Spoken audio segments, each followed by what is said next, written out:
హల్లెలూయా. దేవుని స్తోత్రం, దేవునికి మహిమ కలుగును గాక. ఈ దినము అందరికి తెలిసిందే, శుభ శుక్రవారం లేక గుడ్ ఫ్రైడే అంటాం. ఈ శుభ శుక్రవారం దేనికి శుభ శుక్రవారం అన్నది మనకందరికీ ఎరుగును, క్రైస్తవులు అన్నబడ్డ వారికి కదా, క్రైస్తవ విశ్వాసులందరికీ కూడా శుభ శుక్రవారం అంటే ఏంటి, గుడ్ ఫ్రైడే అంటే ఏంటి అందరికీ తెలుసు. దేవుని స్తోత్రం, దేవునికి మహిమ కలుగును గాక. నిజమే.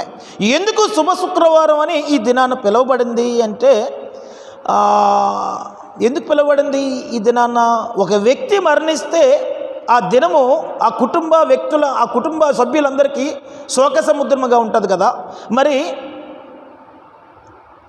ఈ లోకంలోకి వచ్చిన వ్యక్తి కదా, ఈ లోకంలోకి యేసుక్రీస్తు ప్రభువారు వచ్చి మన కొరకు ఆయన యవన రక్తం కార్చి కదా మరణించి, శిలువ మరణించి మళ్ళీ లేచి ఆయన కుడిపార్శ్వంలో కూర్చున్నట్టుగా మన వాక్యం చెప్పబడుతుంది కదా. దేవుని స్తోత్రం, దేవునికి మహిమ కలుగును గాక. మన బాహ్యంగా చూసినట్టయితే ఒక వ్యక్తి మరణిస్తే ఆ కుటుంబము లేక ఆ దేశంలో ఒక ప్రధానమైన వ్యక్తి మరణిస్తే ఆ దేశానికి ఒక శోక సముద్రముగా ఉంటుంది. కానీ ఆ దినము శుభ శుక్రవారం కానీ లేకపోతే శుభమని కాదు కానీ కదా. మరి ఈ దినము శుభ శుక్రవారం అని ఎందుకు వచ్చిందంటే, దేవుని స్తోత్రం, దేవునికి మహిమ కలుగును గాక. ప్రపంచమంతటికి తెలుసు ఈయన దేని కొరకైతే వచ్చాడో భూమి మీదకి, దేని కొరకైతే ఎవరి రక్తం కాచాడో ప్రపంచమంతటికి తెలుసు. నాస్తికులకి తెలుసు, అన్యులకి తెలుసు, క్రైస్తవులు అనబడ్డ నీకు నాకు కూడా తెలుసు. దేవుని స్తోత్రం, దేవునికి మహిమ కలుగును గాక. హల్లెలూయా, హల్లెలూయా. అందుకే ఆయన మరణ దినాన్ని శుభ శుక్రవారం, ఆయన మరణిస్తే మనకి శుభమా అని ఆలోచించినట్టయితే, ఆయన మరణిస్తే మనకి శుభమా అని ఆలోచించినట్టయితే శుభమే. ఎందుకంటే పాప భారాన్ని మోసుకుంటూ, దేవునికి స్తోత్రం, దేవునికి మహిమ కలుగును గాక. పాప భారాన్ని మోసుకుంటూ నీవు నేను నశించే స్థితిలో ఉన్నావు కాబట్టి మనకి శుభమే. దేవుని స్తోత్రం, దేవునికి మహిమ కలుగును గాక. మనకే కాదండి, ఈ ప్రపంచంలో ఉన్న 800 కోట్ల మందికి కూడా శుభమే. దేవుని స్తోత్రం. అయితే అనొచ్చు, ఒక వ్యక్తి మరణిస్తే శుభం ఎలాగవుతుంది? అది ప్రపంచమే ఒప్పుకుంది కదా.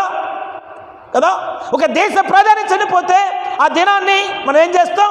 ఆయన గుర్తు చేసుకుంటూ కదా శ్రద్ధాంజలి ఘటించుకుంటాం కదా, చేసుకుంటాం కదా అందరం.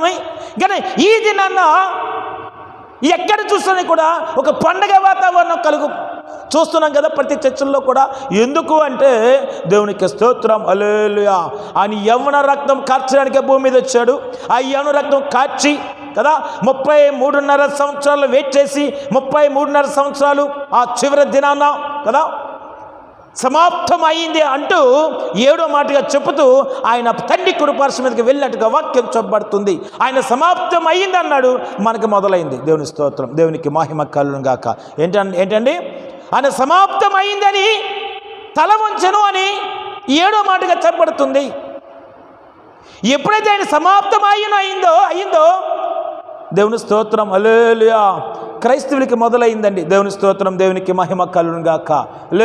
దేనికి మొదలైంది? దేని నిమిత్తమే ఈ గుడ్ ఫ్రైడే ప్రతి క్రైస్తవుడు చేసుకుంటున్నాడు అని మనం ఆలోచించినట్టయితే కదా, శ్రమ దినాలు అని పిలువబడుతున్నాయి. ఈ శ్రమ దినాలని బైబిల్లో ఎక్కడ కూడా రాయబడలేదండి. దేని కొరకు ఈ శ్రమ దినాలు? ఆయన శ్రమను గుర్తు చేసుకోవడం కాదు. ఆయన శ్రమ ఆయన పడ్డాడు. ఎవరి కొరకంటే నీ కొరకే ఆయన శ్రమ పడినట్టుగా వాక్యం చెప్పబడుతుంది. నీ కొరకే స్వరూపము లేనివాడుగా, రూపము లేనివాడుగా కదా. నిజమే. ఆయన శరీరం అంతా కూడా మన భూమిని ఏ విధంగా అయితే దున్నుతామో అదే విధంగా దున్నబడింది కదా. దేవుని స్తోత్రం. ఆయన శ్రమ పడ్డాడు. ఆయన ప్రేమను మనం ఒక్కసారి ఆలోచించినట్టయితే, ఆయన త్యాగాన్ని ఒక్కసారి మనం ఆలోచించినట్టయితే, దేవునికి స్తోత్రం, దేవునికి మహిమ కలుగును గాక. దేని కొరకు ఈ భూమి మీదకి వచ్చారో క్లారిటీగా క్లియర్గా ప్రతి ఒక్క ప్రపంచంలో ఉన్న 800 కోట్ల మందికి కూడా అన్యులు అవ్వచ్చు, నాస్తికులు అవ్వచ్చు, ఇంకే వేరే ఎవరైనా కావచ్చు, కానీ దేవుని స్తోత్రం, దేవునికి మహిమ కలుగును గాక. హల్లెలూయా. ఈ ప్రపంచంలో చాలామంది పుట్టారు, చాలామంది మహానుభావులు వచ్చారు, చాలామంది బాబాలు వచ్చారు, చాలామంది వచ్చారు. దేవుని స్తోత్రం, హల్లెలూయా. వారందరూ కూడా మరణించారు. కానీ వారు మరణించారు, కానీ వారికి శుభము లేదండి, శుభము కాలేదు.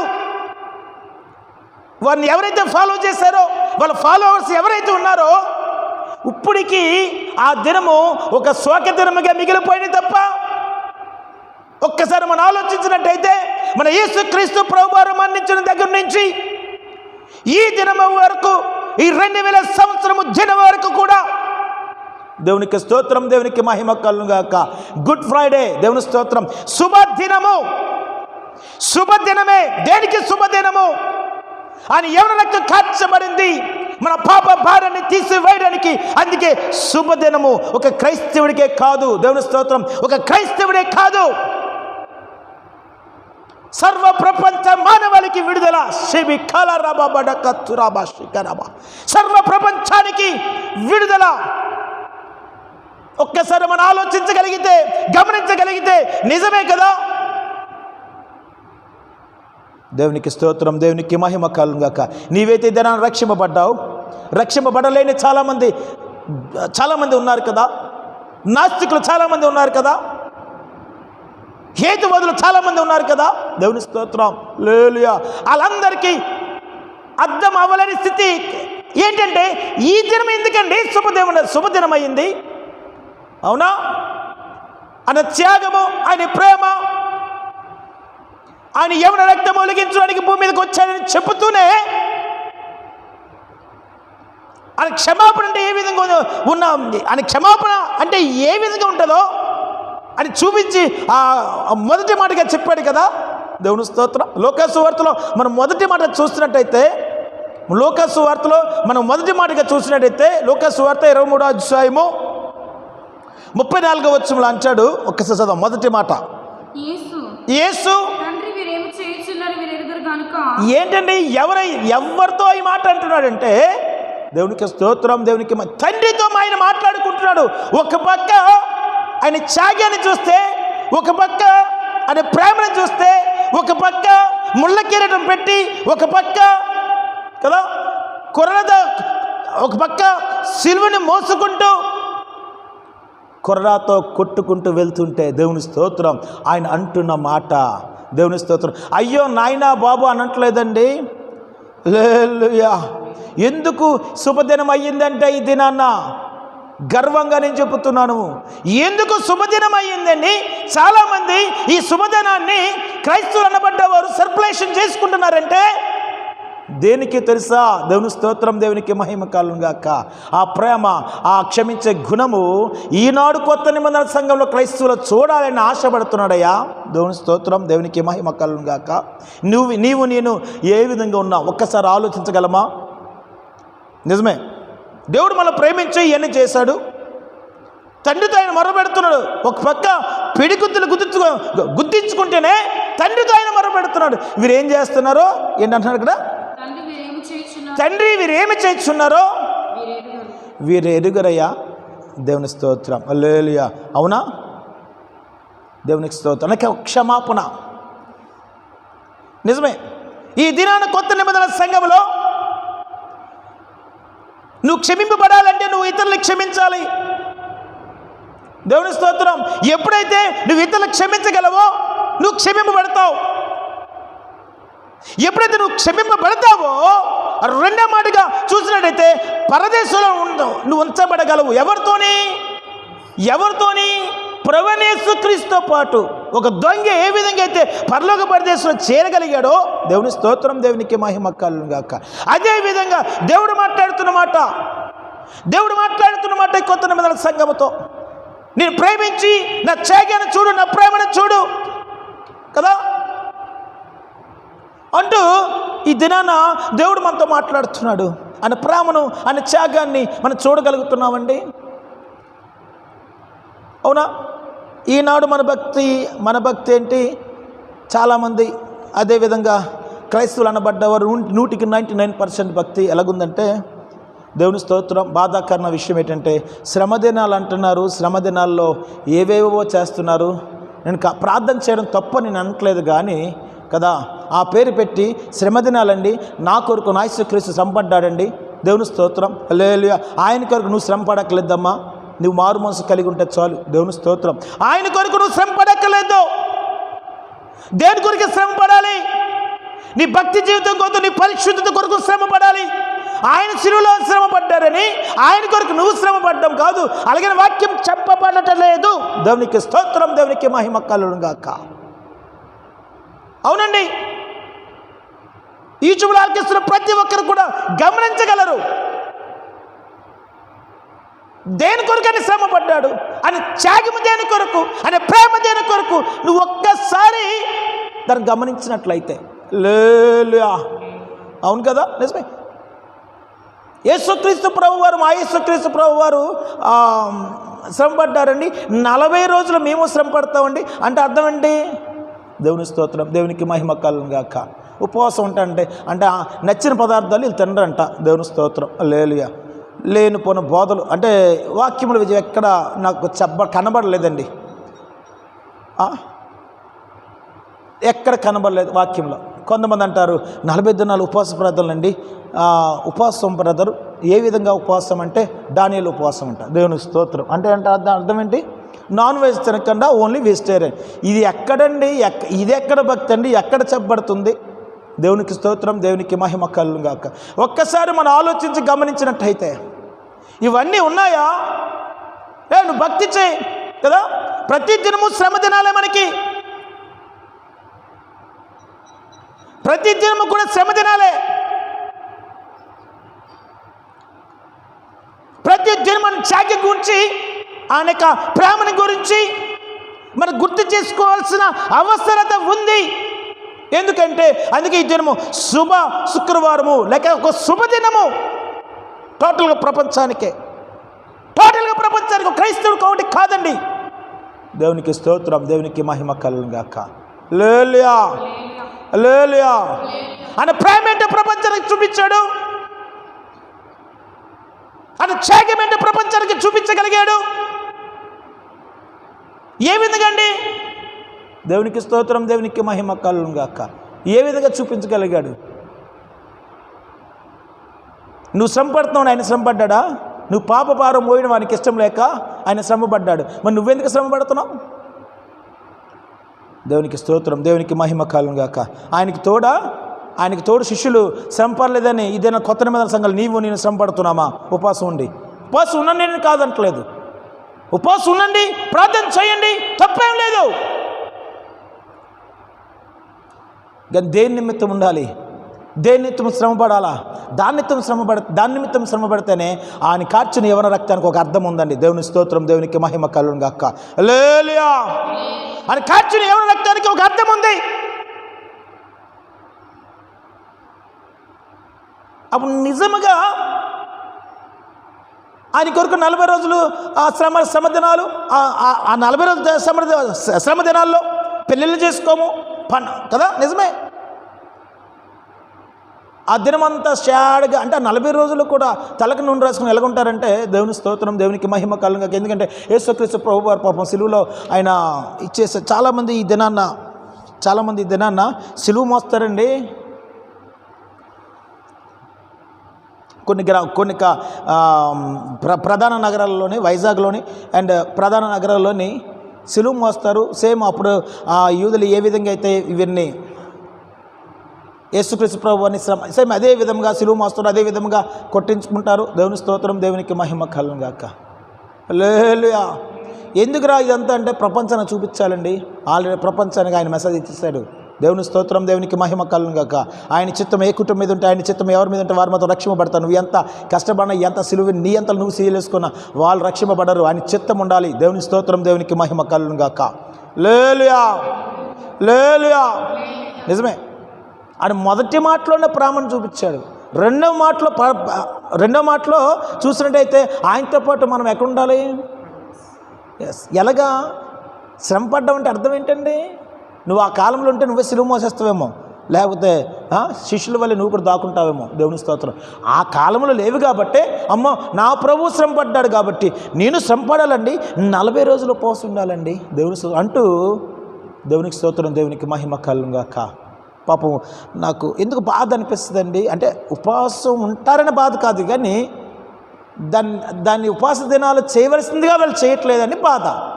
ఏంటట, 40 రోజులు తినడంట, 40 రోజులు డ్యూటీకి వెళ్ళిపోతారు. ఎందుకంటే మాకు శ్రమ దినాలండి. ఎవరికయ్యా శ్రమ దినాలు? నీకు శుభం వచ్చిందని వాక్యం చెప్తుంటే నీకు శ్రమ ఏంటి? దేని కొరకు శ్రమ పడాలో దాని కొరకు శ్రమ పడకుండా అర్థం లేని స్థితిలో భక్తి చేస్తూ కదా, ఒక ఆత్మను కూడా రక్షించలేని స్థితి, నీ పొరుగువాడిని కూడా ప్రేమించలేని స్థితి, నీ పొరుగువాడిని క్షమించలేని స్థితి కదా నీది. నువ్వెన్ని దినాలు శ్రమపడి నువ్వు ఉపవాసం ఉంటే లాభం ఏంటి? నిజమే, పరిశుద్ధాత్ముడు మాట్లాడుతున్నాడు. అవునా? నువ్వు ఒకరిని క్షమించలేని స్థితి. వాక్యం ఏం చెప్పబడుతుంది? మొదటి వచనంలోనే దేవుడు రూఢిగా మాట్లాడుతున్నాడు కదా. ఏమని మాట్లాడుతున్నాడు? ఎస్, తండ్రి వీరు ఏం చేయొచ్చు, వీరు ఎరగరు, వీరు క్షమించు.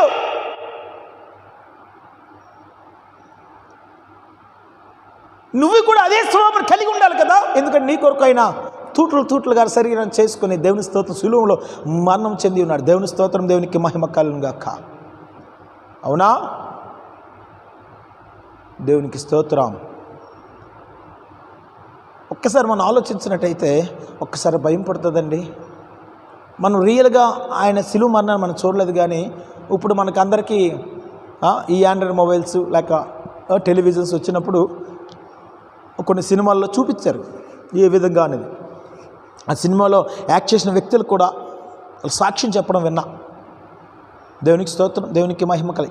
ఇదంతా ఎలాగా ఆ యొక్క కొలతలను బట్టి అవన్నీ ఈ విధంగా యేసుక్రీస్తు ప్రభువారు శ్రమ పడ్డారు. ఆ మేకులను బట్టి, ఆ ముళ్ళ కిరీటను బట్టి అంత శ్రమ పడాలా? అంత శ్రమ పడాలా? అందుకేనండి ఆయన శ్రమ పడ్డాడు కాబట్టి 40 రోజులు కూడా భోజనం అని. నిజమే, దేవుని స్తోత్రం. శ్రమ దినాలని పేరు పెట్టి లేని పోని ఆచారాలు చేస్తూ లేనిపోని ఆచారాలు చేస్తూ లేనిపోని నెత్తి మీద పెట్టుకునే స్థితిలో క్రైస్తవులు ఈ దినాన్ని ఉన్నారు. అవును, నిజమేనండి.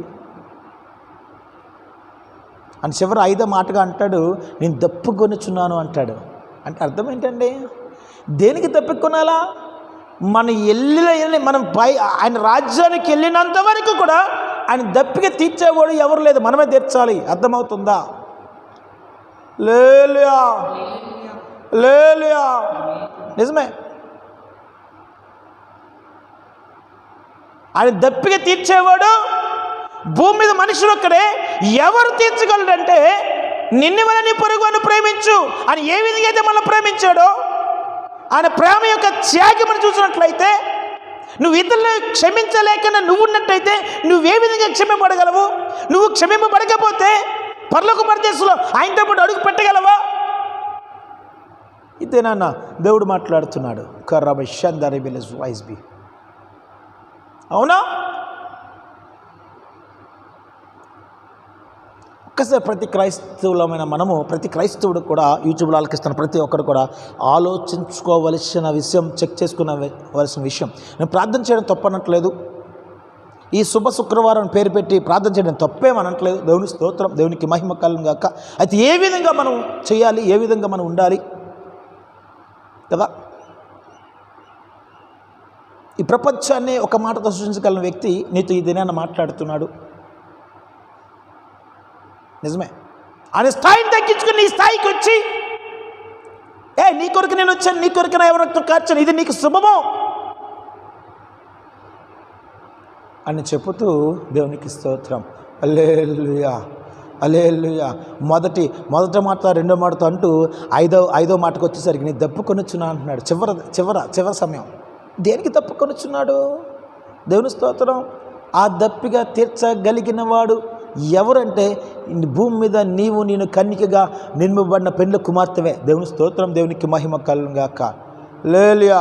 మళ్ళీ ఆయన రాకడ వచ్చినంత వరకు కూడా, రాకలో మనం ఎత్తబడే వరకు ఆయన దప్పిక తీరదండి. హల్లెలూయా. ఆయన దాహం వేస్తూనే ఉంటుంది పాపం. దేవుని స్తోత్రం, దేవునికి మహిమ కలుగును గాక. కాకపోతే మనం ఏం చేస్తున్నామంటే అక్కడ ఆత్మీయ ఆ శరీరంతో ఉన్న యూదులందరూ కూడా శారీరకంగా ఆయన సిలువేశారు. అయితే మనం ఏం చేస్తున్నాం, ఎప్పుడైతే 7వ వచనంలో 7వ మాటగా సమాప్తం అయ్యింది అని తల వంచుతూ తన ఆత్మను అప్పచెప్పాడో, సమాప్తం అయింది అన్నప్పుడే ఇక్కడ స్టార్ట్ అయిపోయింది, మనకి స్టార్ట్ అయిందండి దేవుని స్తోత్రం. ఏంటంట, వాళ్ళు శారీరకంగా హింసించారు, మన ఆత్మీయస్థితిలో ఆయన హింసిస్తున్నాం. ప్రతి దినాన కూడా మనం సిలువ వేస్తున్నాం ఆయన్ని, కాదంటారా? దేవునికి స్తోత్రం, దేవునికి మహిమ కలుగును గాక. హల్లెలూయా, హల్లెలూయా. ప్రతి దినం మన కొరకు ఆయన దప్పిక కొంటూనే ఉన్నాడు. ఆయన ఇప్పటికీ తండ్రి కుడి పార్శ్వమున దప్పిక కొడుతూ కన్నీరు కారుస్తూనే ఉన్నాడండి. హల్లెలూయా. ఒక్కసారి మనం ఆలోచించినట్టయితే, గమనించినట్టయితే, అవునా? స్టిల్ ఇప్పటికి ఆయన రాకడొచ్చినంత వరకు దేవుని స్తోత్రం, దేవునికి మహిమ కలుగును గాక. ఆయన దప్పిగా తీర్చేవాడు మనమే తప్ప. దేవుని స్తోత్రం, దేవునికి ఎప్పుడు ఎలా తీర్చగలమండి? ఎలా తీర్చగలము? ఆయనకు వాక్యానుసారంగా బ్రతికినట్లయితే కదా, దాని వాక్యాన్ని అనుసరించి బ్రతికినట్లయితే దేవుని స్తోత్రం. ఆయన ఏ మాటలైతే ఈ మొదటి మాటగా, రెండో మాటగా, నాలుగవ మాట, మూడో మాటగా, నాలుగో మాటగా, ఐదో మాటగా, ఆరో మాటగా, ఏడో మాటగా ఆయన చెప్పాడో అవన్నీ మన జీవితంలో దోష తప్పకుండా జరగాలి. జరగకపోతే దేవుని స్తోత్రం ఆయన దప్పిక తీరదు. హల్లెలూయా. ఏదో ఒకటో మాట, రెండో మాట, మూడో మాట, నాలుగో మాట, ఐదో మాట, ఆరో మాట, ఏడో మాట అని ప్రసంగించడం కాదు. దేవుని స్తోత్రం, దేవునికి మహిమ కలుగును గాక.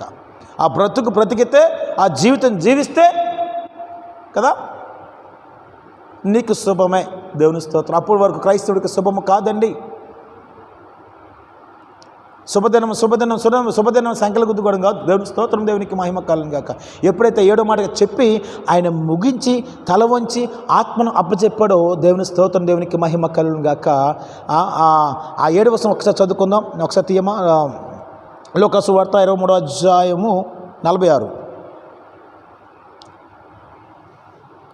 అప్పుడు యేసు గొప్ప శబ్దంతో కేక వేసి, తండ్రి నీ చేతికి నా ఆత్మను అప్పగించుకొనిచున్నాను అనెను. ఆయన ఇలాగు చెప్పి ప్రాణము విడిచెను. శతాధిపతి జరిగినది చూచి ఈ మనుష్యుడు నిజముగా నీతిమంతుడై ఉండినని చెప్పి దేవుని మహిమపరిచెను. చూచుటికే కూడి వచ్చిన ప్రజలందరూ జరిగిన కార్యములను చూచి రొమ్ము కొట్టుకొని తిరిగి వెళ్ళిరి. ఆయనకు నిలవరమైన అందరూ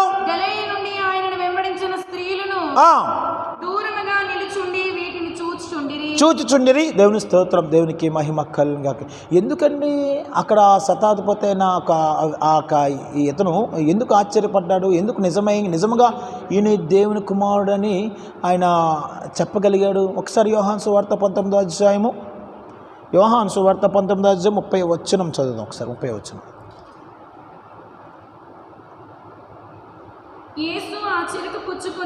యేసు ఆ చెరక పుచ్చుకొని సమాప్తమైనదని చెప్పి తల వంచి ఆత్మను అప్పగించెను. ఆ దినము సిద్ధపరచు దినము, మనుషుడి విశ్రాంతి దినము మహాదినము గనుక ఆ దేహమున విశ్రాంతి దినమున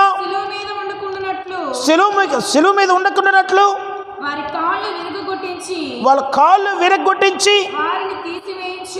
వారు తీసివేయమని అని యూదులు పిలాతును అడిగిరి. కాబట్టి సైనికులు వచ్చి ఆయనతో కూడా సిలువ వేయబడిన మొదటివాని కాళ్ళను రెండోవాని కాళ్ళను విరగొట్టి వారు యేసుని యొద్దకు వచ్చి అంతకు ముందే ఆయన మృతి పొంది ఉండుట చూచి వానికి కాలు విరగొట్టలేదు గాని సైనికులలో ఒకడు ఈటితో ఆయన ప్రక్కన పడిచెను. వెంటనే రక్తమును నీళ్లను కారి ఎన్న రక్తమును నీరును కాలేను. ఇది చూచిన వాడు సాక్ష్యం ఇచ్చుచున్నాడు. ఎవరిని సాక్ష్యం ఇస్తున్నారు? ఇది చూసిన వారు సాక్ష్యం ఇస్తున్నాడు. ఇందాక లోకాసువార్తలో చదువుకున్నాం కదా, ఎవరో ఒక సైనికుడు సాక్ష్యం ఇస్తున్నాడు. చదువు. అతని సాక్ష్యము సత్యమే. అతని సాక్ష్యము సత్యమే.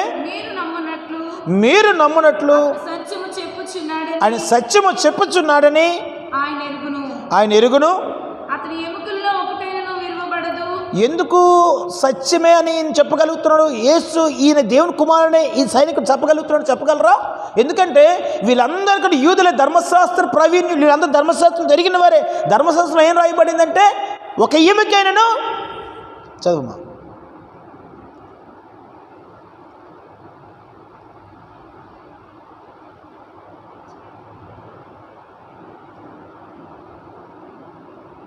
అతని సాక్ష్యము సత్యమే.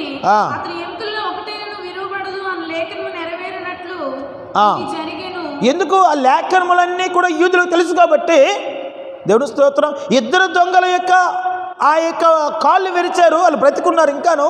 దేవుని స్తోత్రం, దేవునికి మహిమ కలుగును గాక. ఆ వాక్యము నెరవేరినట్టు ఇంతకు ముందే యేసుక్రీస్తు ప్రభువు ఆత్మ అప్పగించుకున్నారు కాబట్టి కాళ్ళు విరవలేదు. ఎందుకు విరవలేదు? లేఖనం నెరవేరాలి. ధర్మశాస్త్రంలో ఈ విధంగా రాయబడింది. ఏ విధంగా రాయబడింది? ఎముకను ఒక్కటైనను విరవబడదు. దేవుని స్తోత్రం, దేవునికి మహిమ కలుగును గాక. హల్లెలూయా. ఆ లేఖము నెరవేరింది. ఎవరు చెప్తున్నాడు సాక్ష్యము? ఎస్, నిజముగా దేవుని కుమారుడే. నిజమేనండి. ఎప్పుడైతే ఆయన మరణించారో, ఎప్పుడైతే అనాత్మ అప్పగించుకున్నారో, దేవుని స్తోత్రం, దేవాలయం యొక్క ఆ తెర చిరిగిన వాక్యం చెప్పబడుతుంది. దేవుని స్తోత్రం, సమాధిలో ఉంచబడ్డ పరిశుద్ధులు లేపబడ్డారంట. దేవుని స్తోత్రం, దేవునికి మహిమ కలుగుగా. ఇది ఆధారం చేసుకొని దేవుని స్తోత్రం, సమాధుల దగ్గరికి వెళ్ళి కొవ్వు తొలగిస్తారండి. దేవుని స్తోత్రం, బుద్ధి తక్కువ. దేవుని స్తోత్రం, దేవునికి మహిమ కలుగుగాక. హల్లెలూయా, హల్లెలూయా. ఎందుకండి? అది ఎప్పుడో 2000 సంవత్సరాల క్రితం జరిగిపోయింది. దేవుని స్తోత్రం, హల్లెలూయా. ఎప్పుడు లేపడతారు? ఆయన రాకడ రావాలి. ఆయన రాకడ, మన పోకడ రెండు ఒకే సమయంలో జరగాలి. దేవుని స్తోత్రం, దేవునికి మహిమ కలుగుగా. ముందు ఆయన వచ్చినప్పుడు సమాధులు లేపడితే వాక్యం చెప్పినట్టుగా సమాధులు లేపడితే, కానీ ఈ దినాన్న సమాధులు కాదు. ఆ దినాన్న పరిశుద్ధులు లేపబడి, సమాధులు బద్దలై పరిశుద్ధులు లేపబడి ఆయా జనంకి కనబడ్డారు అని వాక్యం చెప్పబడింది. అది పట్టుకొని దేవుని స్తోత్రం, దేవునికి మహిమ కలుగుగాక. ఈ దినాన్ని కాదు, దగ్గర 3 వారాల నుంచి బిజీ అయిపోయారండి. మా రైతు బజార్పై పెద్ద బాప్టిస్ట్ శ్మశానం ఒకటి ఉంది. నేను రైతు బజార్కి వెళ్ళినప్పుడల్లా అలా చూసాను. కాస్త బాధ అనిపించేది, దుఃఖం అనిపించేది. అలా బండి అక్కడ పెట్టి రైతు బజార్కి వెళ్ళి అక్కడే పెట్టి చూసేవాడిని. వాళ్ళ ప్రయాస ఎంత ప్రయాస అంటే దేవునికి స్తోత్రం, దేవునికి మహిమ కలుగుగాక.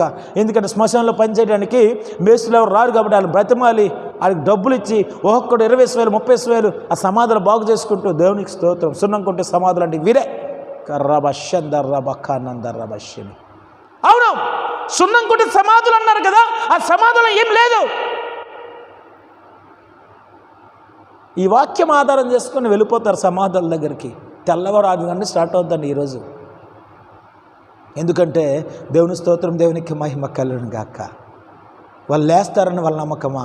దేవునికి స్తోత్రం. ఎవరు లేస్తారండి? ఎవరు లేస్తారు? శరీర క్రియలతో ఉన్నవాడు చనిపోయినా, ఆత్మీయ జీవితంలో జయం లేనివాడు చనిపోయినా అందరూ లేస్తారా? అని రాకడ వచ్చే సమయం. దేవుని స్తోత్రం, దేవునికి మహిమ కలుగు. ముందు సమాధులు తెరవబడతాయి. ఎప్పుడండి ఆ సమాధులు ఉన్నవాడు లేపబడతాడు? లేకపోతే బ్రతికున్నవాడు మనం లేపబడతామంటే కదా. యేసుక్రీస్తు ప్రభువు భూమి మీద ఉన్నప్పుడు ఏం చేశారు? మనం చేయగలుగుతున్నామా? నిజమేనండి. తన్నినా, కొట్టినా, ఉమ్మినా, ఆ వీపు మనం పొలం దున్నా కూడా దేవుని స్తోత్రం, దేవునికి మహిమ కలుగుగాక.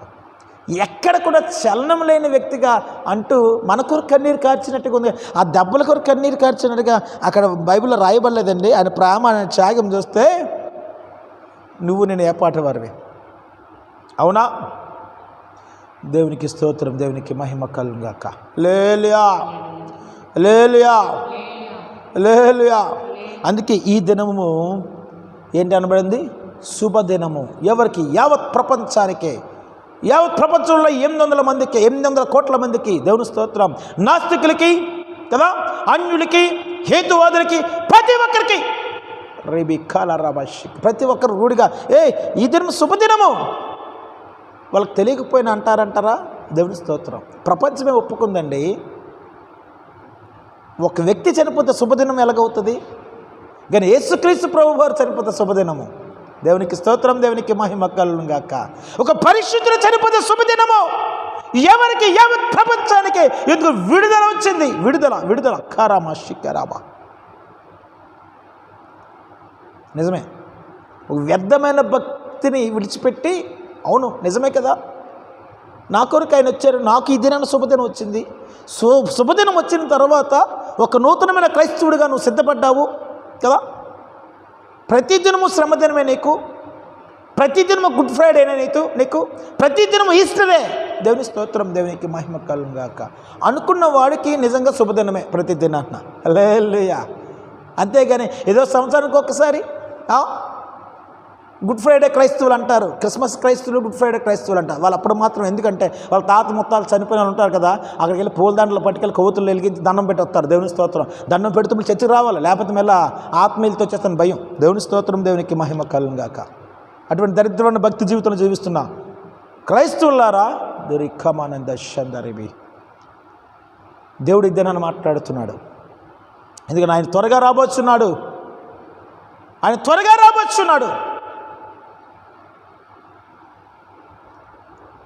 ఈ లోపు మనం మారు మనసు పొందకపోతే, సరైన భక్తి జీవితం చేయకపోతే నువ్వు విడవబడతావు. హల్లెలూయా. నువ్వు ఎన్ని ఈస్టర్లు చేయి, నువ్వు గుడ్ ఫ్రైడేలు చేయి, ఎన్ని క్రిస్మస్లు చేయి, దేవుని స్తోత్రం, దాంతో ఆయనకి సంబంధం లేదు. దేవుని స్తోత్రం. ఒక్కటే ఏంటంటే, నీ కొరకు ఆయన ఎవరి రక్తం కార్చాడు. దేవుని స్తోత్రం. ఒకటే, ఆయన ఏ విధంగా ఈ భూమి మీద నివసిస్తూ ఆయన ప్రేమను, ఆయన త్యాగాన్ని చూపించాడో, ఆ ప్రేమ త్యాగము ఆయనలా కాకపోతే కొంత చూపించగలుగుతున్నావు అంటే ఎక్కడ మచ్చుకైన క్రైస్తవ ఈనాడు కనబట్టలేదు కదా. ఆలోచించగలుగుతున్నామా? దేవుని స్తోత్రం, దేవునికి మహిమ కలుగును గాక. నిజమే. అసలు ఈ దినము ప్రార్థనని మన వాళ్ళకి ఎవరికి నేను చెప్పలా. దేవునికి స్తోత్రం, దేవునికి మహిమ కలుగును. దేవుడు మాట్లాడితే మళ్ళా ఈ దినం ఆన్లైన్ ప్రేయర్ పెట్టాను. దేవుని స్తోత్రం, దేవునికి మహిమ కలుగును గాక. ఒకసారి మనం ఆలోచించి గమనించి, నిజమే కదా, యావత్ ప్రపంచానికి శుభదినమని ప్రపంచానికి తెలుసు. ఆయన ప్రపంచం రక్షింపబడకపోయినా నువ్వు నేను ఈ దినం రక్షింపబడ్డాం. అంత గొప్ప భాగ్యము నీకు నాకు ఈ దినాన్ని దేవుడు ఇచ్చాడు. నువ్వు క్షమింపబడుతున్నావు, కరెక్టే. నువ్వు ఇతరులను క్షమించగలుగుతున్నావు అంటే క్షమిస్తేనే నువ్వు క్షమించబడగలవు. అప్పుడు నిజంగా పరలోక పరదేశంలో నువ్వు ఆయనతో పాటు ఉండగలవు. ఆయనతో పాటు పరలోక పరదేశం ఉండి ఆ జీవవృక్ష ఫలం నువ్వు తినగలవు. దేవుని స్తోత్రం, దేవునికి మహిమ కలుగును గాక. ప్రతి దినము శ్రమ దినాలు నువ్వు తలంచుకుంటే నీ భక్తి జీవితం సూపర్. నిజమే. ఆయన కొరకు శ్రమపడ్డావు, నువ్వు శ్రమపడు. ఆయన యావత్ ప్రపంచానికి కొరకు ఆయన శ్రమ పడిపోయాడండి. దేవుని స్తోత్రం, దేవునికి మహిమ కలుగును గాక. సమస్తమును సమాప్తి అయ్యును అని ఆయన పలికి ఆయన ఆత్మను అప్పగించుకున్నాడు. దేవుని స్తోత్రం, హల్లెలూయా. ఎప్పుడైతే సమాప్తం అయింది అని పలికాడో నీకు మొదలైంది. ఏంటి మొదలైంది? దేవునికి స్తోత్రం, కౌంట్ డౌన్ అండి. ఆయన ఎప్పుడైతే శరీరంతో భూమి మీద ఉన్నంత వరకు సూపర్ తిరగలేదు ఆయనతో పాటు. ఎందుకంటే చక్కగా తిరిగి ఆయన బోధలు ఆలకించి ఒక్కసారి ఆయన ఏమన్నా ఖర్చు పైకి వెళ్ళిపోయాడు కదా, మనకి కౌంట్ డౌన్ స్టార్ట్ అయింది. అది నువ్వు గమనిస్తే నిద్ర పట్టదు. హల్లెలూయా. ఎందుకు కౌంట్ డౌన్? ఎప్పుడు పరిపూర్ణంగా సమాప్తి అయింది. ఎప్పుడు సమాప్తి అవుద్దంటే నువ్వు ఆయన రాకడికి వెళ్ళినప్పుడే సమాప్తం అవుద్ది. అప్పటి వరకు ఆయన దాహము అప్పటి వరకు ఆయన దాహం వేస్తూనే ఉంటుంది. దేవుని స్తోత్రం. అప్పటి వరకు ఆయన కన్నీరు కారుస్తూనే ఉంటాడు. అప్పటి వరకు ఆయన విజ్ఞాపన చేస్తూనే ఉంటాడు. హల్లెలూయా, హల్లెలూయా. అవునా? అయితే ఈ దినాన్న క్రైస్తవులమైన మనము భాగ్యులము, అభాగ్యులము కాదు, భాగ్యులము. దేవుని స్తోత్రం. ఎందుకంటే ఆ యొక్క గొప్ప దేవుని మనం నమ్ముకున్నాం కాబట్టి. దేవుని స్తోత్రం, దేవునికి మహిమ కలుగును గాక. అనుకోవడం కాదండి, మనం మన గొప్ప దేవుని నమ్ముకున్నాం అనుకోవడం కాదు. దేవుని స్తోత్రం, దేవునికి ఆయనలో ఉన్న గొప్పను మనము లోకాన్ని చూపించగలిగితే అప్పుడు నీకు, నీ కుటుంబానికి, నీ ద్వారా నడిపింపబడుతున్న ప్రతి ఒక్కరికి కూడా శుభదినమే ఇదే నాన్న. దేవుని స్తోత్రం, దేవునికి మహిమ కలుగును గాక. నిజమే. ఒకవేళ ఇంకా ఆ స్థితిలో లేను, శుభదినం తెలుసు కానీ దేని నిమిత్తం శుభదినము అని తెలియని స్థితిలో ఉంటే దేవుడు ఈ దినాన్ని మాట్లాడుతున్నాడు. నీకు గొప్ప రక్షణ ఇచ్చాడు, నీకు శుభదినము కదా, నిజమే. ఆయన ప్రేమను రూఢిగా నువ్వు చూపించలేకపోతున్నావు. శుభదినం అయినా నువ్వు రక్షింపబడినా కూడా కదా, ఆయన త్యాగాన్ని చూపించలేకపోతున్నావు. అంతేనా?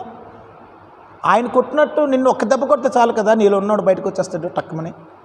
అవునా? హల్లెలూయా.